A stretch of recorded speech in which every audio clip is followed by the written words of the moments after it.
What's up guys, Belmont here.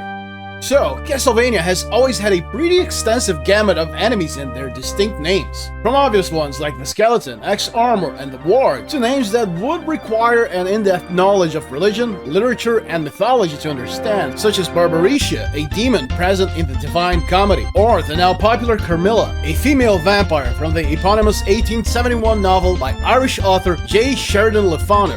Did I get his name right? Let me know. And we also have Dracula, of course, which means son of Dracul. But even if you don't know most of what those names are or where they came from, there is one that's sure to stick out like a sore thumb. Yes, I'm talking about Legion's other name, Granfalloon. And once I began diving deeper behind this apparently random word's meaning, my jaw dropped to the floor. And I'm gonna tell you all about it. All I ask in return is that you hit that like button and subscribe. Originally, I was also going to discuss Granfalloon's most popular name as well, Legion, turning this into a 2-chapter video.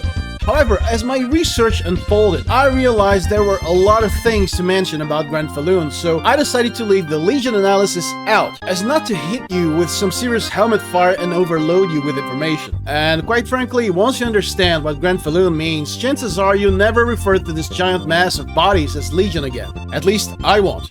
The term Granfalloon was first used by Kurt Vonnegut in his 1963 novel, Cat's Cradle. It stems from a religion called Bokononism, which was secretly practiced by the people of San Lorenzo. I won't dive very deeply into this religion's concepts as to not deviate from this video's idea, but I've selected 3 terms that are important. First up, Karas.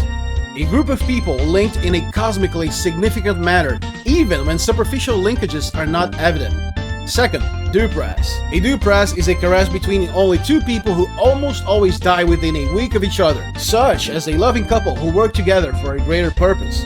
And finally, we have a Granfalloon, which is a false Karas. This is a group of people who either choose or claim to have a shared identity or purpose, but whose mutual association is ultimately meaningless. The most common Granfalloons are associations and societies based on a shared but ultimately fabricated premise. A more general and known cult defines a Granfalloon as a quote-unquote proud and meaningless association of human beings. Or, to quote the book, if you wish to examine a Granfalloon, just remove the skin of a toy balloon. Which leads us to the Granfalloon technique. This is a method of persuasion in which individuals are encouraged to identify with a particular Granfalloon or social group. The pressure to identify with a group is meant as a method of securing the individual's loyalty and commitment through adoption of the group's symbols, rituals, and beliefs.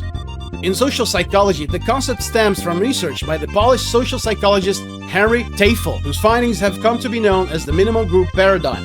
In his research, Teifel found that strangers would form groups on basis of completely inconsequential criteria. In one study, Teifel's subjects were asked to watch a coin toss. They were then designated to a particular group based on whether the coin landed on heads or tails. The subjects placed in groups based on such meaningless associations between them have consistently been found to, quote-unquote, act as if those sharing the meaningless labels were kin or close friends. It's the same thing as, let's say, if you and I discovered we're both huge fans of Black Sabbath, and for this sole reason we started treating each other as if we were best friends. And all of this gives much more meaning to the boss.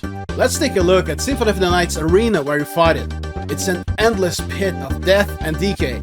Hundreds of thousands of skulls lay piled up on the floor, and those piles stretch as far as the eye can see. And with this concept in mind, it's not hard to connect the dots and understand that those skulls are not from dead enemies, but from tormented souls who were once drawn to this gigantic body of suffering and destruction and eventually perished. And once you strip this Granfalloon bare, what you see is not even human.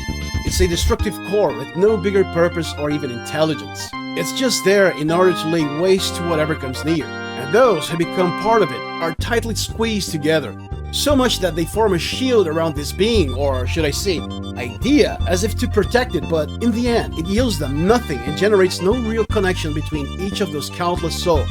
They're all just there, unawareingly awaiting death.